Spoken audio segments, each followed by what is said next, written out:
নবীজির জলিল কদর একজন সাহাবী দাহিয়াতুল কালবি রাদিয়াল্লাহু তাআলা আনহু আবু বকর সিদ্দিক রাদিয়াল্লাহু তাআলা আনহু একদিন আল্লাহর রাসূলকে প্রশ্ন করেন, ইয়া রাসূলুল্লাহ, ইয়া হাবিবাল্লাহ, আমি এতক্ষণ বাহিরে দাঁড়িয়ে আছি, আপনার সাহাবী দাহিয়াতুল কালবি আপনার নিকটে বসা ছিলেন, এজন্য আল্লাহর নবী বলেন, না না, উনি দাহিয়াতুল কালবি নয়, উনি আল্লাহর পক্ষ থেকে এসেছেন। জিবরাইল আলাইহিস সালাতু ওয়াস সালাম, জিবরাইল আলাইহিস সালাতু ওয়াস সালাম মাঝে মধ্যে দাহিয়াতুল কালবির সূরত আকৃতি ধরে নবীজির দরবারে আসতেন। দাহিয়াতুল কালবি যখন মুসলমান হন, আল্লাহ নবীর সামনে তার জীবনের একটা ঘটনা তিনি বর্ণনা করেন আর বলেন, ইয়া রাসূলুল্লাহ, ইয়া হাবিবাল্লাহ, আমি যে মুসলমান হব, আমি ইসলাম গ্রহণ করার পর আমার অতীতের গুনাহগুলো আল্লাহ ক্ষমা করে দিবেন কি?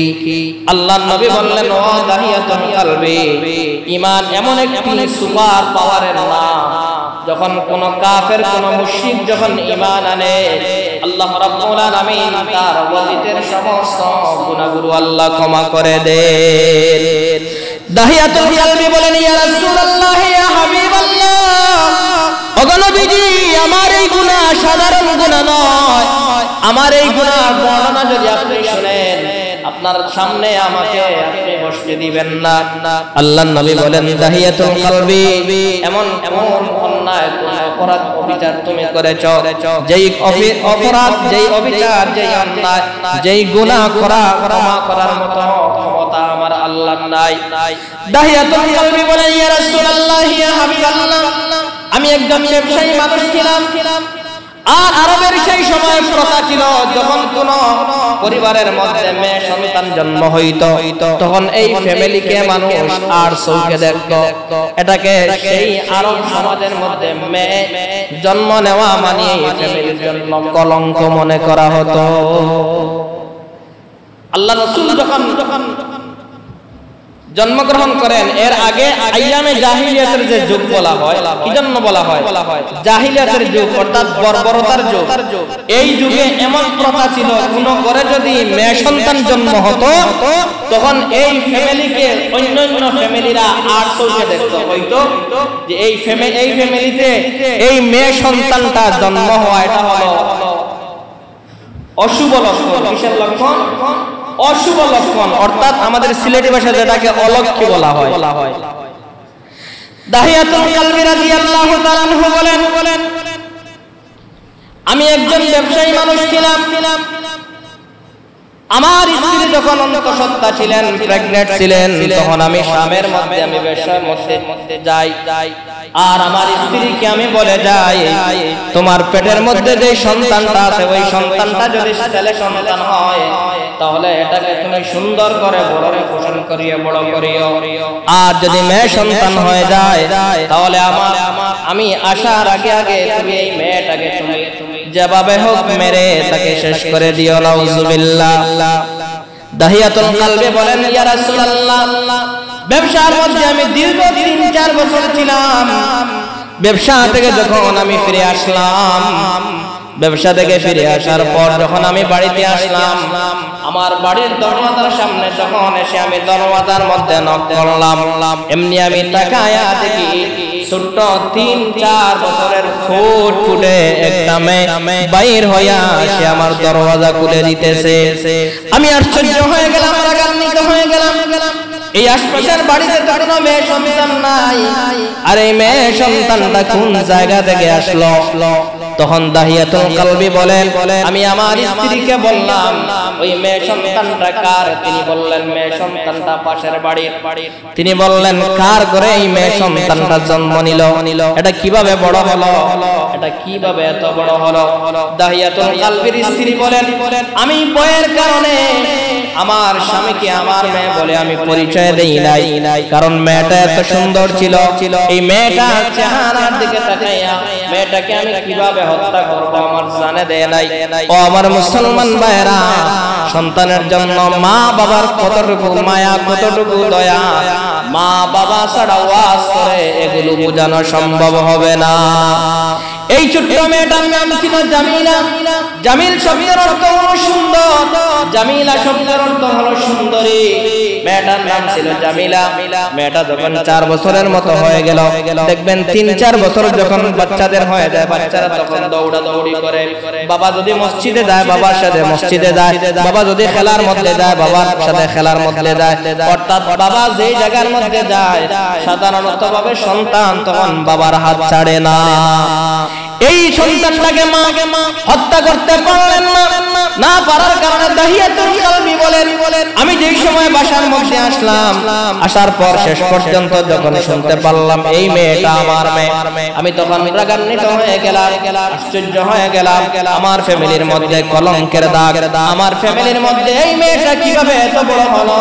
মেয়েটা যখন জন্ম নিল তখন তো আমার স্ত্রী এটাকে হত্যা করার কথা, কিভাবে সুযোগ পেল আর এত বড় হলো? এখন আমি ওই জামিলাকে কিভাবে মারবো? আমি মনে মনে কৌশল অবলম্বন করতেছি। তার মাকে ডাক দিয়ে বললাম, যাক যেহেতু মেয়েটা বড় হয়ে গেছে, এত সুন্দর একটা মেয়ে দৌড়ে দৌড়ি করতেছে, এত কষ্ট করে তুমি তাকে লালন পালন করেছো, মেয়েটাকে আর হত্যা করার দরকার নাই। যে যাই বলুক না কেন এই মেয়েটা আমাদের বাড়িতে থাকবে, সে বড় হবে, তার লালন পালন আমরা করব। তখন স্ত্রী মনে মনে চিন্তা করতেছেন, হয়তো মেয়েটার দিকে তাকায়া তার বাবার দিলটা হয়তো নরম হয়ে গেছে। কিছুদিন যাওয়ার পর দাহিয়াতুল কালবি বলেন, আমি আমার স্ত্রীকে ডাক দিয়ে বললাম, ও আমার স্ত্রী, জামিলাকে সুন্দর একটা পোশাক পরিধান করাইয়া আমার সাথে দিয়া দাও, জামিলাকে নিয়ে তার নানার বাড়িতে আমি বেড়াতে যাব। দাহিয়াতুল কালবি বলেন, আমার স্ত্রী এত সুন্দর করে পোশাক দিয়া আমার ওই মেয়েটা জামিলাকে আমার সাথে যখন আমার হাতের মধ্যে যখন তুলে দিলেন, ওই মেয়েটা আমার হাতে ধরে ধরে আব্বু বলে বলে আমার সাথে যাইতেছে। একটু দূরে যাওয়ার পর যখন ওই মরুভূমির পাদদেশে যখন জঙ্গলের মধ্যে গেলাম, জঙ্গলের দিকে যখন রওনা হইতেছি, তখন জামিলা ডাক দিয়ে বলে, আব্বু ওই পাহাড়ের জঙ্গলের দিকে কোন দিকে যাও? আমাদের নানার বাড়ি তো ওই দিকে না, আমাদের নানার বাড়ি তো অন্যদিকে, আম্মু আমাকে নিয়ে অন্যদিকে গেছে। ছোট্ট মেয়েটা ডাক দিয়ে বলে, আব্বু ওই পাহাড়ের দিকে কোথায় আমাকে নিয়ে যাও? কিন্তু দাহিয়াতুল কালবি বলে, আমার মেয়েটাকে আমাকে বারবার আব্বু আব্বু বলে ডাকতেছে, একটা বার আমার কলবটা পরিবর্তন হয় নাই। আমি আইয়ামে জাহিলিয়াতের সেই যুগের মধ্যে ছিলাম, আমি এখনো ঈমান আনি নাই। আমার এমন প্রচন্ড মন ছিল, আমি আমার ওই ছোট্ট মেয়েটাকে নিয়ে যখন পাহাড়ের উপরে উঠলাম, পাহাড়ের উপরে উঠার পর আমার মেয়েটাকে আমি পাশে রেখে, আমার হাতে কুদাল ছিল, ওই কুদাল দিয়ে আমি একটা গর্ত খনন করলাম।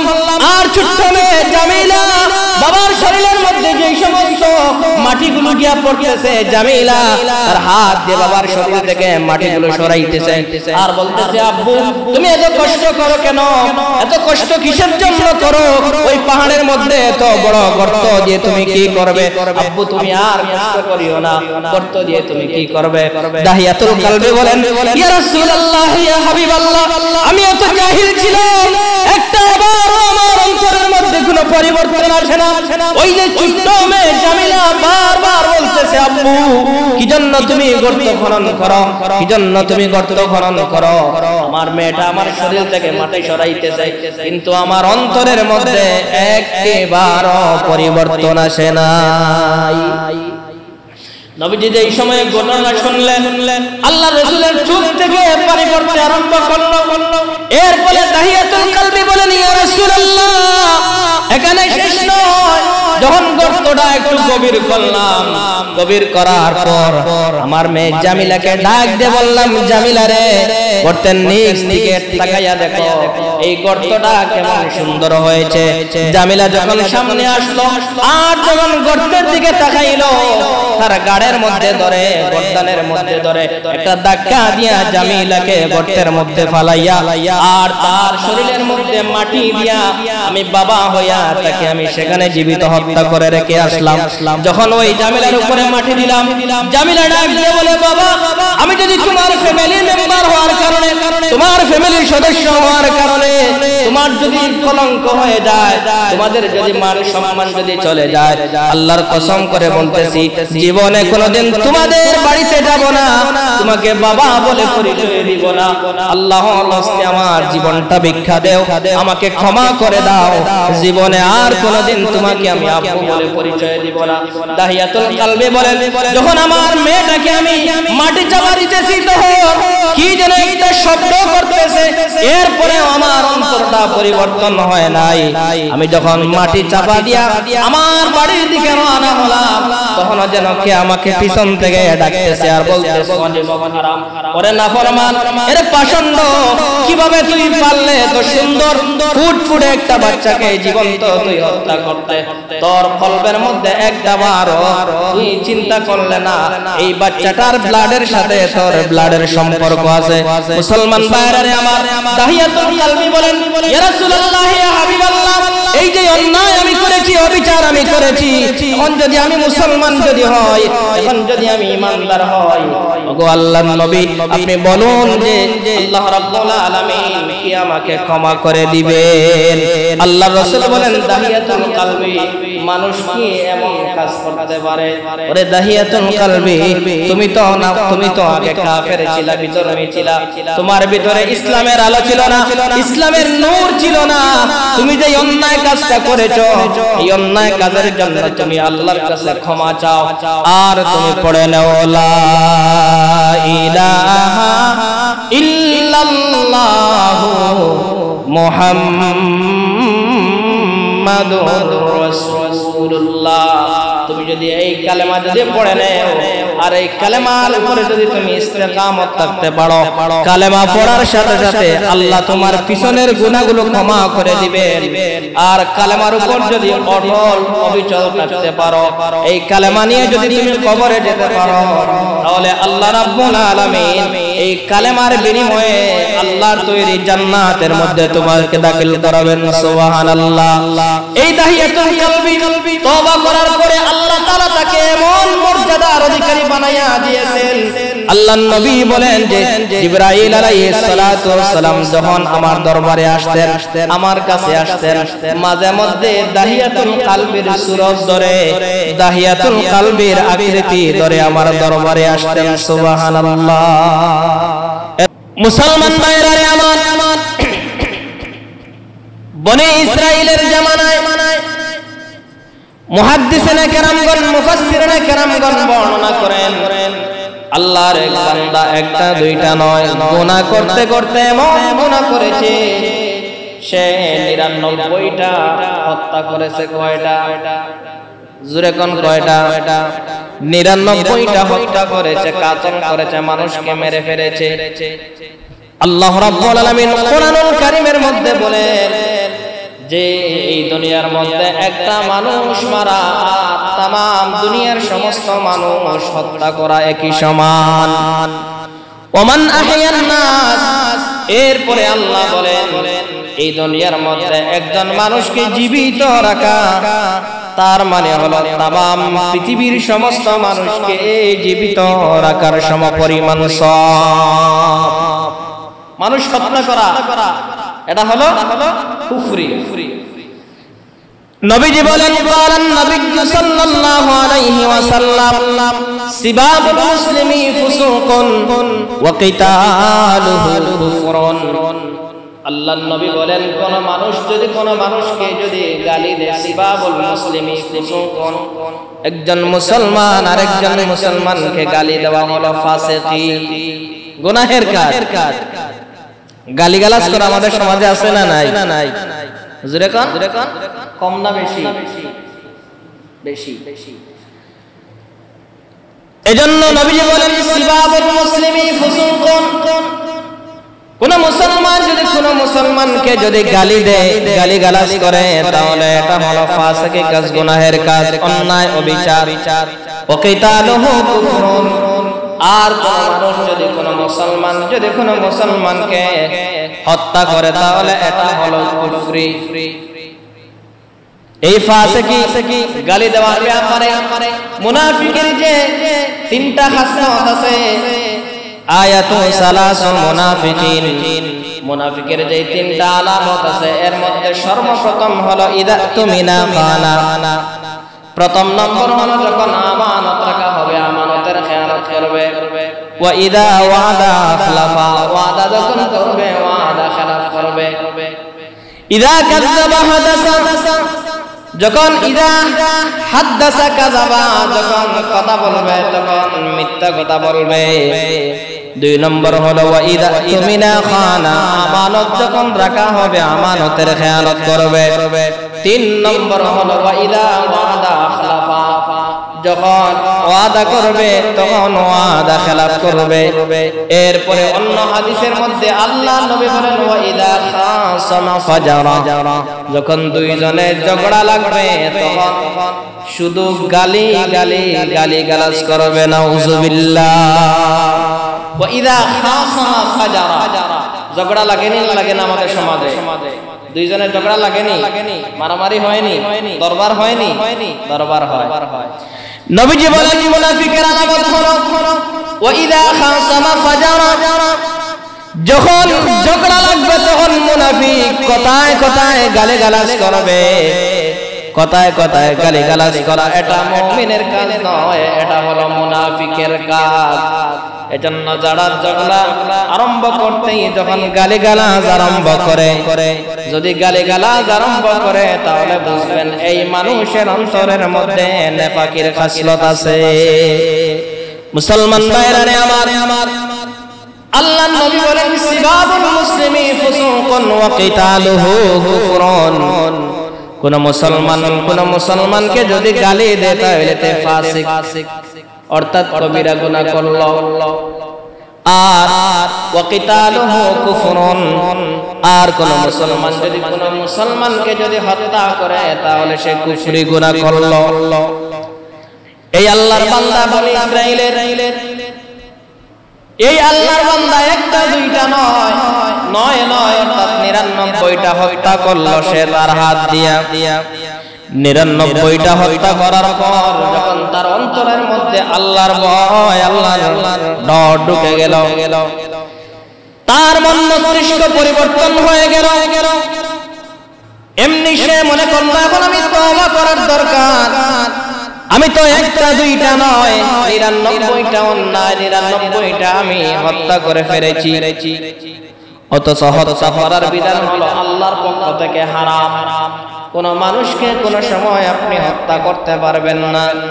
মানুষের সাথে আপনার দুশমনি থাকতে পারে, আপনার মারামারি থাকতে পারে, ঝগড়াঝাটি থাকতে পারে, কিন্তু এই মানুষকে আপনি হত্যা করে দুনিয়া থেকে বিদায় করা, এই বিধান আল্লাহ রাব্বুল আলামিন আপনাকে দেন নাই।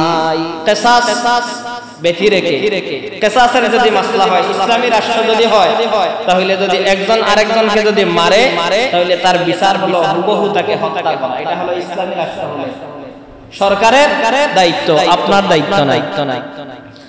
যখন এই আল্লাহর বান্দার অন্তরের মধ্যে আল্লাহর ভয় ঢুকে গেল, এমনি সেই যুগের বুজুর্গদের তালাশ আরম্ভ করলো, কোন জায়গায় যাওয়া যায়, কার কাছে গেলে আমি তওবা করতে পারবো। সে তালাশ আরম্ভ করলো কোন জায়গায় যাব, কে এমন আল্লাহর ওলি আছে যার কাছে গেলে পরে আমি তওবা করব, আমার তওবাটা কবুল হবে, আল্লাহ আমাকে ক্ষমা করে দিবেন। এই চিন্তা ফিকির নিয়ে আল্লাহর বান্দা যখন জমিনে বিচরণ আরম্ভ করলো, তালাশ করতে করতে একদিন তার কাছে একটা খবর আসলো, সে একটা জায়গার সন্ধান পাইল যে অমুক জায়গার মধ্যে একজন আল্লাহর ওলি আছেন, তার কাছে যান। ওনার কাছে গেলে পরে আপনি যদি তওবা করেন আল্লাহ রাব্বুল আলামিন হয়তো আপনাকে ক্ষমা করে দিতে পারে। এজন্য কবি বলেন সুহবতে সালেহ তোরা, সালেহ তোরা সুহবতে সালেহ তোরা, সালেহ তোরা আউলিয়ারা কারে উকবা ইখতিয়ার, জাহেলারা কারে দুনিয়া ইখতিয়ার, নাইলে মুমিন সোয়ে মুমিন মিশাওয়াত, নাইলে কাফের সোয়ে কাফের মিশাওয়াত। ভালো মানুষের কাছে গেলে ভালো ভালো কথা বাইর হয়, ভালো মানুষের সুহবতে গেলে ভালো হওয়া যায়, খারাপ মানুষের সুহবতে গেলে মানুষ অটোমেটিক খারাপ হয়ে যায়। সুহবতে সালেহ তোরা, সালেহ তোরা সুহবতে সালেহ তোরা, সালেহ তোরা সুহবতে সালেহ তোরা। আপনি যদি সালেহ মানুষ নেককার মানুষের কাছে যান দেখবেন আল্লাহ যেই কথায় আল্লাহর কথা স্মরণ হয়, যেই কথা বললে নফস পরিবর্তন হয়, ইবাদত করতে মজা লাগে, এমন এমন কথা আপনাকে তিনি বলবেন। আর যদি বদকার মানুষের কাছে যান, নাফরমান মানুষের কাছে যান, তাহলে কিভাবে গুনাহ করা যায়, কিভাবে গুনাহ করা যায়, যত পদ্ধতি আর নিয়ম আছে সব পদ্ধতি সে আপনাকে দেখাইয়া দিবে। এজন্য কবি বলেন সুহবতে সালেহ তোরা সালেহ কুনত, সুহবতে তালেহ তোরা তালেহ কুনত। নেককার মানুষের সঙ্গে হও, তুমিও নেককার হতে পারবে। আর যদি বদকার মানুষের সঙ্গে হও, তুমি ভালো মানুষ হইলেও আস্তে আস্তে তুমি একদিন বদকার হয়ে যাবে। ও আমার মুসলমান ভাইরা, এই আল্লাহর বান্দা যখন ওই আল্লাহর ওলির সন্ধান পাইলেন, তিনি সাথে সাথে আল্লাহর ওলির দরবারের দিকে রওনা হলেন। কিছুক্ষণ যাওয়ার পর যখন তিনি আল্লাহর ওলির কাছে গেলেন, সালাম করলেন, মুসাফা করলেন, মুআনাকা করলেন, কথাবার্তা হওয়ার পর তিনি বললেন, ও আল্লাহর ওলি, আমি আপনার সান্নিধ্যে এসেছি এজন্য আমি তো বড় নাফরমান, আমি তো বড় নিমক হারাম, আমি একটা দুইটা নয়, আমার এই হাত দিয়ে আমি 99টা হত্যা করে ফেলেছি। বলুন তো এখন আমার এই 99টা হত্যার যেই অপরাধ, আল্লাহর কাছে যদি আমি তওবা করি, আল্লাহর কাছে যদি আমি ক্ষমা চাই, আল্লাহর কাছে যদি আমি মাফ চাই, তাহলে আল্লাহ রাব্বুল আলামিন আমাকে ক্ষমা করে দিবেন কি? আল্লাহর ওলি সুজা সাদা মানুষ, তিনি বললেন, ধরো মিয়া, একটা দুইটা হত্যা করলে তো একটা কথা ছিল, 99টা হত্যা করছো, আবার আমার কাছে আইছো তুমি ক্ষমা চাইতে, তোমার তো ক্ষমার কোনো সুযোগ নাই। তখন ওই আল্লাহর বান্দা আরো রাগান্বিত হয়ে গেল।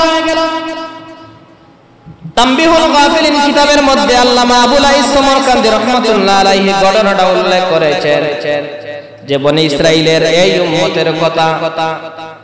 তখন ওই আল্লাহর বান্দা রাগান্বিত হইয়া আরো গুসা, তার মেজাজ গরম হইয়া গেল, সে আরো বেশি গুসা করলো, রাগান্বিত হইয়া বলল, 99টা হত্যা করার পর যদি আল্লাহ ক্ষমা করে না দেন, আমি তো এসেছিলাম আল্লাহর কাছে ক্ষমা চাইবো, আমি ভালো মানুষ হইয়া যাইব, কিন্তু তুমি ফতোয়া দিয়েছো যে আল্লাহ আমাকে ক্ষমা করবেন না, তাহলে আমি 100 ফুরাইয়া দেই, নাউজুবিল্লাহ। তখন ওই আল্লাহর ওলিকে সে কি করলো, জবাই করে কি করলো, 100 অর্থাৎ 100টা হত্যা এখন সে করলো। আগে ছিল 99টা, এখন হইছে কয়টা? 100টা। চিন্তা বাড়ছে না কমছে? যেরকম বাড়ছে। যখন সে আল্লাহর ওলিকে হত্যা করে ফেললো, তখন তার মনের মধ্যে আরো চিন্তা বাড়লো, আরে আগে তো যেই সমস্ত মানুষগুলোকে আমি হত্যা করেছিলাম এরা বেশিরভাগ সাধারণ মানুষ ছিল, কিন্তু এখন যেই মানুষটাকে আমি হত্যা করেছি ইনি তো সাধারণ কোনো মানুষ নয়, ইনি হলেন যুগ শ্রেষ্ঠ একজন আল্লাহর ওলি। এই আল্লাহর ওলিকে যে আমি হত্যা করে ফেললাম, আল্লাহ রাব্বুল আলামিন কি আমাকে আর ক্ষমা করে দিবেন? তখন সে আরো পেরেশানি হইয়া এমত অবস্থা হয়ে গেল, তার খানা পিনা সব বন্ধ হয়ে গেল, শুধু চিন্তার মধ্যে আছে আমি কি করলাম। জীবনে 100টা মানুষ আমি আমার এই হাত দিয়ে হত্যা করলাম, আমি কিভাবে কিয়ামতের দিন আল্লাহর সামনে দাঁড়াবো, আল্লাহর সামনে কি নিয়ে দাঁড়াবো? আল্লাহ যদি আমাকে নাফরমান বলে ডাক দেন, আর যদি আল্লাহ আমাকে কিয়ামতের দিন যদি শাস্তি দেন, এই শাস্তি তো আমি সহ্য করতে পারবো না। এর চেয়ে ভালো হবে যেভাবে হোক দুনিয়াতে থাকা অবস্থায় আল্লাহর কাছ থেকে আমি ক্ষমাটা চেয়ে আমি যেন আমার গুনাহগুলো মাফ করাইয়া নেই। মুসলমান ভাইরা আমার, ইমানদারের আলামত হলো, চিহ্ন হলো এটা। এজন্য আল্লাহর নবী হাদিসের মধ্যে বলেন, ইযা সাররাতকা হাসানাতুকা ওয়া সাআতকা সাইয়্যাতুকা ফা আনতা মুমিন। ইমানদার যখন সওয়াবের কাজ করে, ভালো কাজ করে, তখন তার অন্তরের মধ্যে আনন্দ লাগে, ফুর্তি লাগে, মজা লাগে। আর ইমানদার যখন অন্যায় অবিচার করে, নাফরমানি করে, তখন ইমানদারের কলবের মধ্যে শান্তি লাগে না। যারা নামাজ পড়েন রীতিমতো, দেখবেন এশার নামাজ যদি মিস হইয়া যায়, তাহলে আপনার আর সাধারণভাবে ঘুম লাগবে না। মনের মধ্যে শুধু চটপট চটপট করবে, আহারে আমি আজকে কোন জিনিসটা হারাইলাম, আমার কি হলো, ঘুম লাগে না কেন? হঠাৎ করে দেখবেন আপনার স্মরণ হয়ে গেছে, আহারে আমি তো আজকে এশার নামাজটা পড়ি নাই। কারণ ইমানদারের ইমানের তাকাজা হলো, ইমানের চাহাত হলো, যখন সে সওয়াবের কাজ করবে তখন তার অন্তরের মধ্যে একটা শান্তি লাগবে, আরাম লাগবে, মজা লাগবে, আনন্দ লাগবে, ফুর্তি লাগবে। আর যখন কোনো অন্যায় কাজ করবে তখন দেখবেন সেই অন্যায় অপরাধের কারণে তার অন্তরের মধ্যে কোনো শান্তি নাই। অনেক মানুষ আছে অনেক সময় রাগের কারণে মানুষের সাথে ঝগড়াঝাটি করে, মানুষের সাথে খারাপ আচরণ করে, আছে না নাই? একটু পরে দেখবেন আবার গিয়া তার কাছে সে নিজে নিজে মাফ চায়, কয় চাচা আমি বুঝছি না, আমার মাথাটা একটু গরম হয়ে গেছে, আল্লাহর ওয়াস্তে আমি আপনার ছেলের বয়সী, আল্লাহর ওয়াস্তে আপনি আমাকে মাফ করে দেন। এরকম মানুষ সমাজে আছে না নাই? আছে। এজন্য নবীজি বলেন, ইজা সাদাকা হাসানাতু, যখন সওয়াবের কাজ করে মুমিন, তখন মুমিনের অন্তরের মধ্যে শান্তি লাগে, আরাম লাগে, ভালো লাগে। ওয়াসাআতকা সাইয়্যাতু, আর যখন অন্যায় বিচার করে তখন তার অন্তরের মধ্যে আরাম লাগে না, খারাপ লাগে। আল্লাহর নবী বলেন, এমন যদি তোমার ঈমান হয়, এমনটা যদি তুমি উপলব্ধি করতে পারো, তাহলে আনতা মুমিন, জেনে রাখো তুমি একজন প্রকৃত মুমিন। সুবহানাল্লাহ। এই আল্লাহর বান্দার অন্তরের মধ্যে ঈমান আছে, কিন্তু শয়তানের ধোঁকায় পড়ে 100টা হত্যা করে ফেললো, অন্তরের মধ্যে এমন শান্তি নাই, আমি কি করলাম, কিভাবে আমি মাফটা আল্লাহর কাছ থেকে চেয়ে নেই। হঠাৎ করে সে আবার খবর পাইল অন্য গ্রামের মধ্যে আরেকজন যুগ শ্রেষ্ঠ আরেকজন বুজুর্গ আছেন, আল্লাহর ওলি আছেন। সে চিন্তা করলো আর তামা যাবে না, আমি জানি না আমার হায়াত কতদিন আছে, আমি তাড়াতাড়ি যাই, গিয়ে ওই আল্লাহর ওলির দরবারে গিয়ে আমি তওবা করি। সুবহানাল্লাহ। তখন সে ওই আল্লাহর ওলির দরবারে যাওয়ার জন্য হক্কানি যে সমস্ত বুজুর্গরা আছে, এদের দরবারে গেলে কোনো গুনাহ নাই, সওয়াব হয়। কিন্তু যেই সমস্ত জায়গায় গেলে নফস পরিবর্তন হয়, আজকে দেখছেন নি বাংলাদেশের মধ্যে আউল ফাউল বাউলদের যেই অবস্থা, আউল যে বাউল এই সমস্ত শিল্পীরা আছে, এদের যেই অবস্থা, যেই উৎপাত। একটা বাউল সে বলতে বলতেছে আল্লাহ নাকি সব সময় মিথ্যা কথা বলেন, নাউজুবিল্লাহ, মাআযাল্লাহ। কয় আল্লাহর কথার কোনো ভিত্তি নাই। এর কি ঈমান আছে নি? জোরে কর, ঈমান আছে নি? ঈমান নাই। কিন্তু এদেরকে যদি আপনারা জিজ্ঞেস করেন নামাজ রোজা দিয়ে কি হইতো, নামাজ রোজা ছাড়াও আমাদের ঈমান আরো বড়। ওই আল্লাহর বান্দা যখন আল্লাহর ওলির দরবারে যাবেন, রওনা দিলেন, প্রতিমধ্যে গিয়ে আজরাইল আলাইহিস সালাতু ওয়াস সালামের সাথে সাক্ষাৎ হয়ে গেল, তার জিন্দেগীর হায়াত শেষ হয়ে গেল। আজরাইল আলাইহিস সালাতু ওয়াস সালামের সাথে যখন মুলাকাত হলো, তখন তিনি বললেন, মান আনতা, তুমি কে? আজরাইল আলাইহিস সালাতু ওয়াস সালাম বলেন, আনা মালাকুল মাউত, আমি মানুষের রূহকে কবজ করি, আমি মানুষের দুনিয়ার সমস্ত মজা, দুনিয়ার সমস্ত স্বাদকে আমি বিচ্ছিন্ন করে দেই, আমি হলাম মালাকুল মাউত। তখন তিনি ডাক দিয়ে বললেন, আমি তো এমন অবস্থায় এমন জায়গায় যাইতেছি, আমি গুনাহ করেছি, অন্যায় করেছি, তওবা করার জন্য, আপনি কি আমার রূহ নেওয়ার জন্য এসেছেন? আজরাইল আলাইহিস সালাতু ওয়াস সালাম বললেন, হ্যাঁ আমি আপনার রূহ নেওয়ার জন্য এসেছি। আপনার দুনিয়ার সফরের সময় শেষ, আপনার হায়াতের জিন্দেগি শেষ, আপনার এখনই মৃত্যু হবে, আপনি আর সামনে এগিয়ে অগ্রসর হতে পারবেন না। ও আমার মুসলমান ভাইরা, মানুষের মৃত্যুর সময় হলো নির্ধারিত, কিন্তু কোন সময় মৃত্যু হবে কেউ জানে না। আজরাইলও জানে না, যে জানে সেও জানে না, যার কাছ থেকে জান বাহির করা হয় তিনিও জানেন না। এজন্য আল্লাহ বলেন ইযা জাআ আজালুহুম লা ইস্তাখিরুনা সাআতাও ওয়ালা ইস্তাকদিমুন। যখন মানুষের আজল মৃত্যুর সময় চলে আসবে, এক সেকেন্ড আগেও মৃত্যু হবে না, তার নির্ধারিত সময় থেকে 1 মিনিট ও 1 সেকেন্ড পরে তার মৃত্যু হবে না। এটা নির্ধারিত, এখান থেকে কেউ বাড়াইতেও পারবে না, কমাইতেও পারবে না। কিন্তু সমাজের মধ্যে বহুল প্রচলিত একটা ভুল শব্দ আছে, আমরা প্রায় সময় দেখি নেটের মধ্যে, অনলাইনে অফলাইনে অনেক মানুষে কয় যে অকাল মৃত্যু। কোন কাল মৃত্যু? যে অমুক নেতার অকাল মৃত্যুতে আমরা গভীর শোকাহত। অমিয়া অকাল মৃত্যু কাকে বলো? এটা তো মৃত্যু নির্ধারিত আল্লাহর পক্ষ থেকে। অকাল মৃত্যু বলতে শরীয়তে ইসলামের মধ্যে এমন কোন বিধান নাই, এগুলো হলো কুফরি কথা। অকাল মৃত্যু হবে কেন? তার মৃত্যু নির্ধারিত আল্লাহর পক্ষ থেকে, ঠিক ঠিক তার সঠিক টাইম মতো তার কাছে মালাকুল মউত এসে হাজির হয়।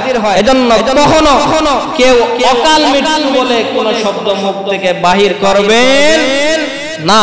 মৃত্যু নির্ধারিত, মৃত্যু যার মত যেখানে হবে, যে জায়গায় হবে, যে সময় হবে, এখান থেকে কেউ 1 সেকেন্ড এদিক সেদিক করতে পারবেন না। এর কারণে দেখবেন ক্যান্সার তো হলো মরণ ব্যাধি একটা রোগ, কিন্তু অনেক মানুষ আছে ক্যান্সারে আক্রান্ত হওয়ার পরেও 10-15 বছর দুনিয়ার মধ্যে থাকে। যেমন আব্দুল মতিন সাহেব শাহবাগী হুজুর এখনো দুনিয়াতে আছেন না নাই? আছেন না নাই? 2014 সালে উনার ক্যান্সার বেমার হইছে। এখন 2025 শেষ, কত বছর হইছে? 11 বছর। আব্দুল মতিন সাহেব আগে ছিলেননি, বয়স্ক হুজুর যিনি বয়ান করেন, উনার সাথে ছিলেন জুবায়ের আহমদ আনসারী সাহেব। উনি 4 বছর 5 বছর পরে মারা গেছেন। তো ক্যান্সারের রোগী দেখা যায় কোন রোগী 2 মাসে মারা যায়, কোন রোগী 1 মাসে মারা যায়, কোন রোগী আবার দুনিয়ার মধ্যে বেঁচে থাকে। এটা হলো কার ইচ্ছা? আল্লাহর ইচ্ছা। তার হায়াত জগৎ কোন রূপ কোন কিছু তাকে কি করতে পারবে না, মারতে পারবে না। এজন্য মিশকাত শরীফের হাদিসের মধ্যে নবীজি বলেন লা তিয়ারা, একটা হাদিস আছে যে কোন অশুভ কোন ধরনের, আমরা যে মাঝে মাঝে বলি যে পেশা ডাকলে কি হয়, কাকে ডাকলে কি হয়, এরকম কিছু কি আছে, কি প্রথা আছে। আল্লাহ রাসূল বলেন এদের মধ্যে কোনো কি নাই, কুপ্রথা নাই। যা কিছু হয় খাইরিহি ওয়া শাররিহি মিনাল্লাহি তাআলা, খাইরিহি ওয়া শাররিহি মিনাল্লাহি তাআলা। ভালো মন্দ যা হয় কার কাছ থেকে? আল্লাহর কাছ থেকে। তো এই আল্লাহর বান্দা তওবা করার জন্য যখন রওনা দিলেন, প্রতিমধ্যে আজরাইল আলাইহিস সালাতু ওয়াস সালামের সাথে সাক্ষাৎ হলো। আজরাইল আলাইহিস সালাতু ওয়াস সালাম ওনার রূহ নিয়ে আল্লাহর কাছে রওনা দিলেন। আজরাইল আলাইহিস সালাতু ওয়াস সালাম যখন রূহ নেবেন তখন 2 ধরনের ফেরেশতা আল্লাহ রাব্বুল আলামিন রূহ নেওয়ার জন্য 2 ধরনের ফেরেশতা রাখেন। নেককারের জান নেওয়ার জন্য, রূহ নেওয়ার জন্য আল্লাহ জান্নাত থেকে রহমতের ফেরেশতা পাঠান। আর বদকার যারা, বেনামাজি যারা, এদের রূহ নেওয়ার জন্য আল্লাহ জাহান্নামে নির্ধারিত যে সমস্ত ফেরেশতারা আছেন এদেরকে পাঠান। এই আল্লাহর বান্দার রূহ নেওয়ার জন্য জাহান্নাম থেকেও ফেরেশতা এসেছেন, নেককার ফেরেশতা যারা দায়িত্বে আছেন এরাও এসেছেন, এবং বদকারের জান নেওয়ার জন্য দায়িত্বরত যারা এরাও এসেছেন। 2 গ্রুপ ফেরেশতা এসে এদের মধ্যে কথা কাটাকাটি আরম্ভ হলো।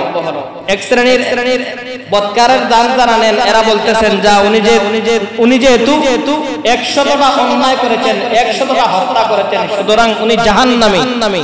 আমরা উনার রূহ নেব, নিয়ে উনার রূহটা সিজ্জিনের মধ্যে নিয়ে রাখবো। আর রহমতের ফেরেশতা যারা এরা বলতেছেন, না, যেহেতু ওই আল্লাহর বান্দা তার পাপকে স্মরণ করে সে তওবা করার জন্য রওনা হইতেছে, এজন্য সে তার এই পাপ থেকে সে মোচন পেয়ে গেছে, আল্লাহ তাআলা তাকে ক্ষমা করে দিয়েছেন, এজন্য সে একজন নেককার মানুষ। তার রূহ নিয়ে আমরা ইল্লিনের মধ্যে রাখবো। সুবহানাল্লাহ। কিন্তু এই বান্দা দেখেন এখনো পর্যন্ত তওবা করতে পারে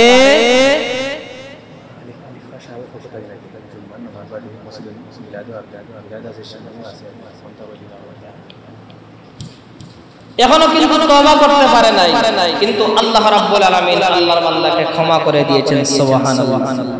শেষ পর্যন্ত তার রূহ রহমতের ফেরেশতারা তার এখান থেকে কবজ করে 7 আসমানের উপরে ইল্লিনের মধ্যে নিয়ে গেছেন সুবহানাল্লাহ। কতটা হত্যা করার পরে? জোরে কোন 100টা হত্যা করার পরেও আল্লাহ রাব্বুল আলামিন ক্ষমা করে দেওয়ার ক্ষমতা আছে না নাই? আছে। এর কারণে মুসলমান ভাইরা, আমাদের প্রত্যেকের কম বেশি গুনাহ আছে না নাই? সবারই কি আছে? গুনাহ আছে। আমরা যদি প্রকৃতপক্ষে যদি তওবা করি, আল্লাহর কাছে যদি রুনাদারি করি, আল্লাহর কাছে যদি কান্নাকানি করি, তাহলে আল্লাহ রাব্বুল আলামিন আমাদেরকে অনায়াসে ক্ষমা করে দিবেন। আল্লাহ বলেন ইন্নাল্লাহা ইউহিব্বুত তাওয়াবিন ওয়া ইউহিব্বুল মুতাতাহহিরিন।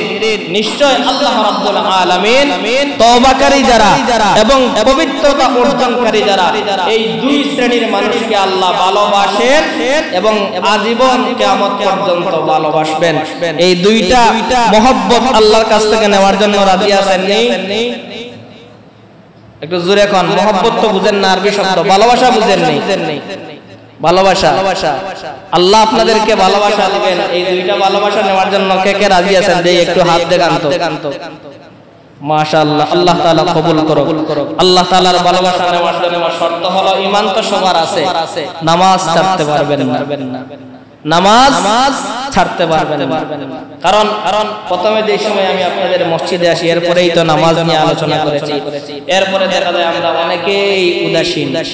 আল্লাহ বলেন ওয়ামা হাযিল হায়াতিদ দুনিয়া ইল্লা লাহু ওয়া লাঈব। এই দুনিয়ার মধ্যে আল্লাহ শুধু খেল তামাশার জন্য দেন নাই। এজন্য কবিও বলেন দুনিয়া মে হো দুনিয়া কা তলবগার नहीं हो, दुनिया में हो दुनिया का तलबगार नहीं हो, बाजार से गुजर हो खरीदार नहीं हो,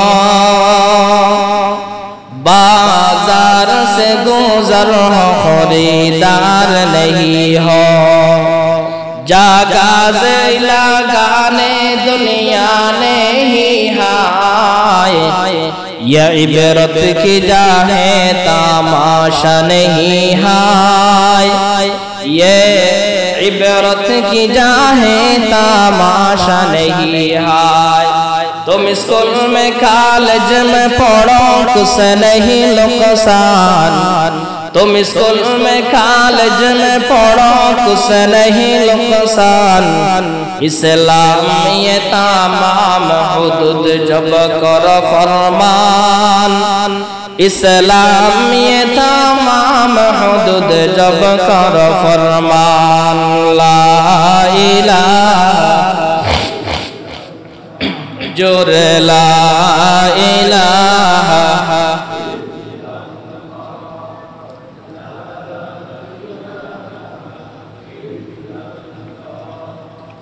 ला इलाहा इल्लल्लाह, ला इलाहा इल्लल्लाह, ला इलाहा, ला इलाहा इल्लल्लाह मुहम्मदुर रसूलुल्लाह সাল্লাল্লাহু আলাইহি ওয়াসাল্লাম। তো বলতেছিলাম যে আল্লাহর সাথে রিলেশন, আল্লাহর সাথে সম্পর্ক রাখতে হলে নামাজ ছাড়তে পারবেন না। নবীজি বলেন as-সালাতু মি'রাজুল মুমিনিন। আল্লাহ রাসূল মেরাজ করেছিলেন 7 আসমান 7 জমিন পাড়ি দিয়ে লৌহ কলম সিদরাতুল মুনতাহা সব কিছু দেখে এরপরে আল্লাহর সাথে কথা হয়েছিল।